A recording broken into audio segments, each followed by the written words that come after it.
Good morning and welcome back to our Ask the Agronomist Facebook Live. Today, as you can see, we have switched locations a little bit.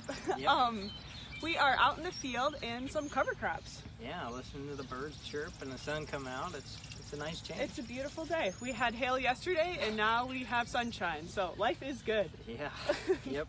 So we're here to talk about our cover crops. Thought no better place than to stand out in the middle of them in a rainy day here. Perfect. So yeah, I guess I wanted to start out by talking that, this is a lot of guys that came to the field day last year. This is where we looked at the cover crops. And this is something that we're going to be turning into kind of a long-term cover crop plot. So we're going to do, on-farm kind of demonstrations. We're going to plant into it this year. This year it'll be soybeans, but it's going to be a continual cover crop. That way we can see the benefits as we go forward of the different cover crops that we're offering.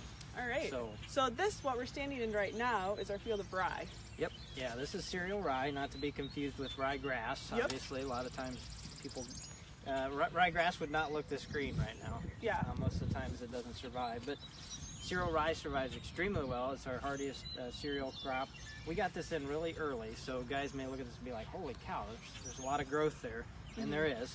My rye at home is only, that tall here in northern Iowa. But in general, it's coming out of dormancy extremely well. There's quite a bit of biomass right now on what we've got here. So the thing I wanted to kind of focus on was, guys, if they're not terminated yet, we wanted to just hit on that. So we talked about it a few weeks ago, but now that we're out in the field, we can actually put it, kind of talk about it a little better. Right. So right now we've probably got at least 6 to 8 inches of growth. And if you're looking at that much growth, obviously going into corn, you should have killed it by now. Yeah. But for sure, kill it as soon as possible, obviously because of insurance deadlines and things like that. Yep.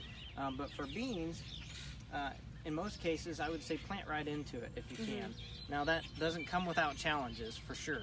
Okay. Obviously, there's a fair share of residue here.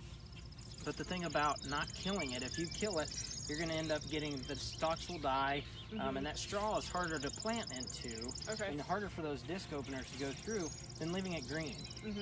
Right now it's still, I would say, mostly vegetative, just starting to grow upwards. So there's quite a bit down there, but if you've got the right closing wheels on the back of your planter, this is definitely possible.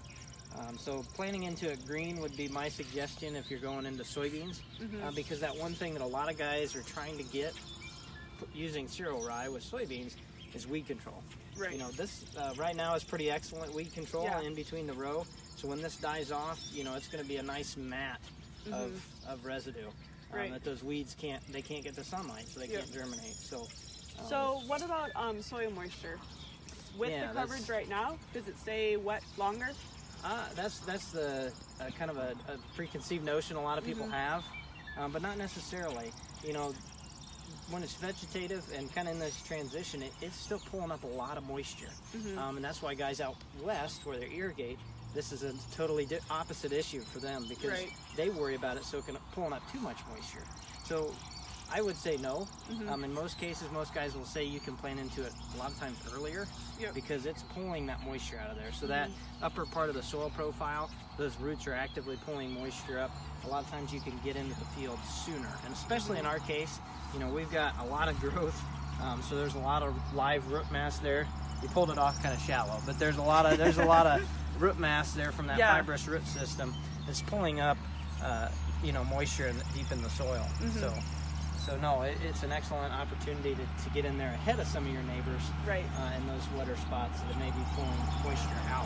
Okay, sounds good. Looks like we have some lovely background noise, so bear with us as we do this outside. Next we've got our field of radishes, and this is looking mighty dead, as it should be. So we went from beautiful green to the exact opposite. We've got our daikon radish here, our driller daikon radish. This is known for its ability to have an extremely large taproot. Goes down extremely deep in many cases. Right now you can see just the main part of the taproot probably went down at least 8 to 10 inches minimum, just the large part of it there. But it's definitely decomposing now, even beyond the smell stage that most guys know about. So no, this honestly looks beautiful. And last month when I came out, well, we've had snow up until about 2 weeks ago, but last month when I came out, this actually had really good cover on it. surprisingly, from just the dead leaf material on top, still had good coverage. You know, now we're looking at pretty much bare soil, which is what guys want. This to me is the perfect crop before a corn crop. And you can come out and kind of see the holes in the ground, and people worry about that. There hasn't been any research or anybody that I've heard of that's had issues with planting into that. And there's guys that will plant straight into a row of these things and have really good success because the roots of the corn will grow straight down in that hole. I mean, you've already broken up that subsurface compaction layer. Those roots go straight down through it and access that moisture well below. So this is it may look like a dying field of radishes. You know, this is a microbial, you know, biodiverse, you know, earth going on in here. I mean, there's a lot of stuff happening underneath that you don't see, and to me, it actually looks pretty good. Good. So Good. This right here, you know, no problems planting right into. You know, I wouldn't mess with tillage. I hope most people wouldn't mess with tillage in this case. This is a perfect case scenario. Obviously, a winter kills. You don't have to worry about that termination. Works before corn or beans, really, either way.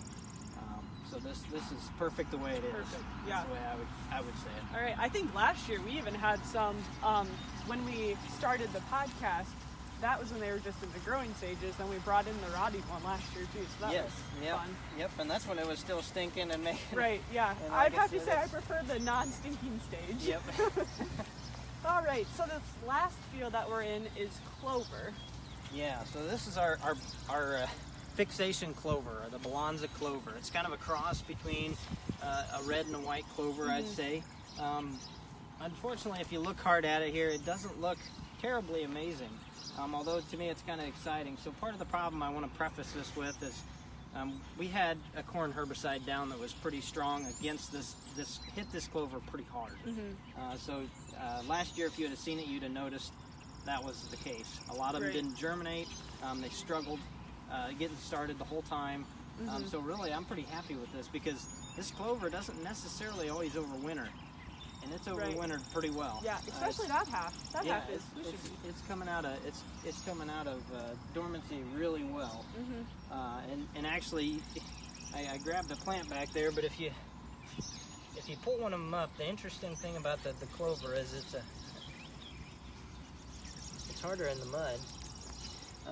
And I'm breaking a lot of them off, but this this has a taproot on it, similar to like a soybean. But this taproot, at this stage even, it may not look that big, but that taproot's probably going down at least 3 to 4 feet with this size of plant. You know, it's just a little small rosette there sitting. Just that's what it does all fall. It just sits there and grows below the ground. You know, this one in terms of termination. Referring back to, you know, if guys are worried about that, it doesn't look like much right now, but it's going to explode here pretty soon. It's going to take off and grow really big. This plant has the potential to be 3 foot tall if you let it go. So, you know, in another couple weeks, if we get that far along, you know, before we plant into it, this is going to be really, really big, really lush. The stems are really thick and juicy, so it will get hard to plant into. I mean, you wouldn't be able to pull a planter through this if it got that big. So this is one that I would say termination is highly dependent on the spring growth. You know, we're here in northern Iowa. The farther north you go, you're going to be hitting about the time of corn planting. You'll be looking like this. So it's ideal. You can go ahead and terminate. But if this would get another 8 to 10 inches of growth, that's really where you want it. You know, this would be a field that if you planted, say, silage corn last year, and you know, took that silage off there, this is an excellent option. This is where I hope a lot of guys see some extremely good value out of this crop, because you can put it in early in the fall. It'll have a lot of growth to it, better than ours that got damaged by herbicide. And then come into the spring, we'll start, hopefully, if we don't have this late of spring, we'll come out of it really well, like this has, and get some good growth on it. If this gets 6 to 8 inches tall, you're going to be looking at 80 to 90 pounds of nitrogen per acre. Wow. This has a lot of value going into a corn crop the following year. That's where I see some great value from it. It also has a lot of forage value for guys trying to mix something like that or want something in the spring coming out of the winter time. You could see over 2 tons per acre. Like I said, this really will take off as these temperatures keep warming up.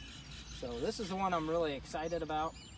It has a lot of opportunity and potential as a cover crop, you know, and what we're looking for it with, you know, it's a really neat crop. It's one that's they're continually breeding for more cold tolerance. But I'm honestly, you know, we got down to negative.